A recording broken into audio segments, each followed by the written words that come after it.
Yeah, and then yeah. So it'll be I don't know, it'll be I'm still gonna excited to watch it. Still it's gonna be fun.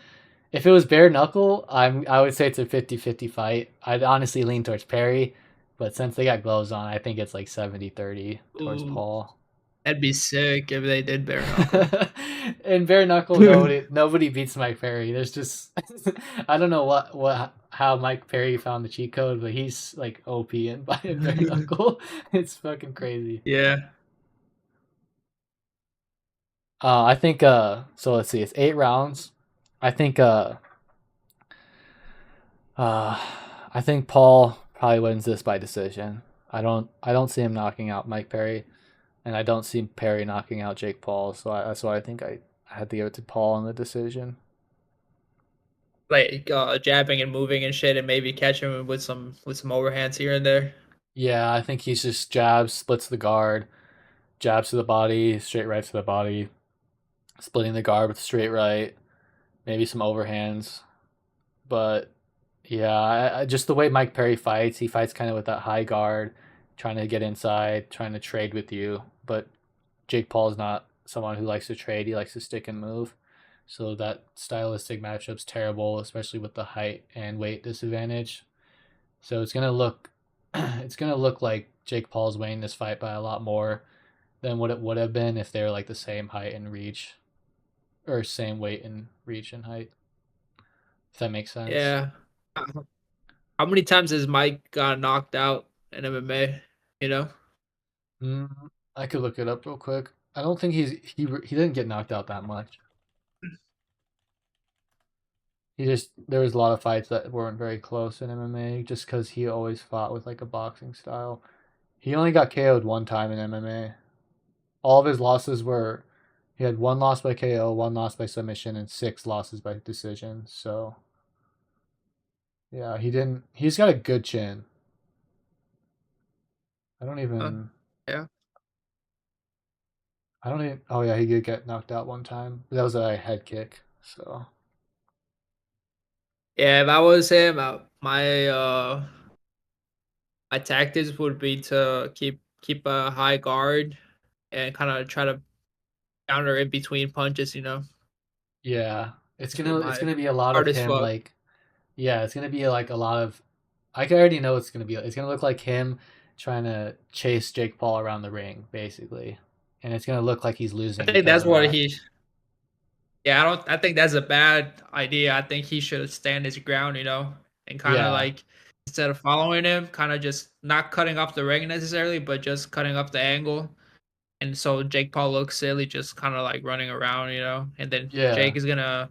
He's not too experienced, so he's gonna try to come in to throw a combination, and Mike Perry just try to counter between those combinations and yeah, guard. and So yeah.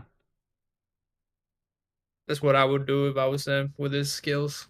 I agree with that, and that plays to his strengths. Like that's how he fights in BKFC. He'll stand there and he'll just try to stay in that range where he can land, and then where he's not like overextending and stuff. But that's also in the BKFC circle, and so it's much smaller than the boxing ring. So it works. Oh, That that's style right, works huh? really. Yeah, it works really good because of the ring style in BKFC, where it's really small and it's a circle. But in a regular boxing ring, it's going to be kind of tricky. I think Paul is going to be able to work on the corners of the ropes, and basically, he's going to look like Perry doesn't know how to get inside. Is what I see from this fight. Oh, I think Paul has some shitty footwork, but I think if he counters in between punches and goes to the body and shit, and then because in a square you can cut off the ring, in a circle you kind of can't. You just kind of keep going in a circle. So I think that'll be to Mike's advantage later on if he's smart about the first rounds and not get tired trying to chase him, you know.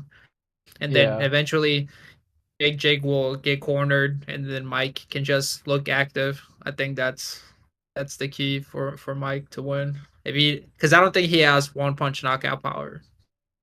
yeah. I think. Yeah, for sure. I think Perry has to come out. And I think he has to change the way he.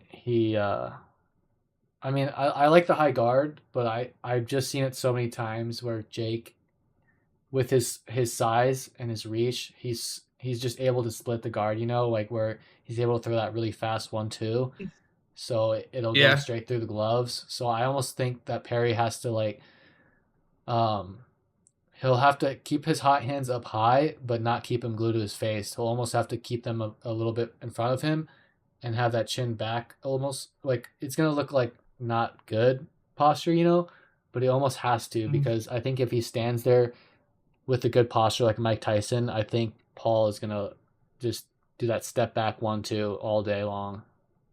That's just what I see.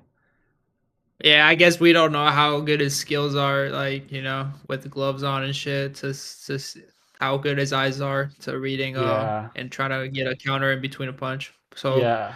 it's kind of hopefully they make a good fight though. I feel like Mike Mhm. will try his best to make a good fight.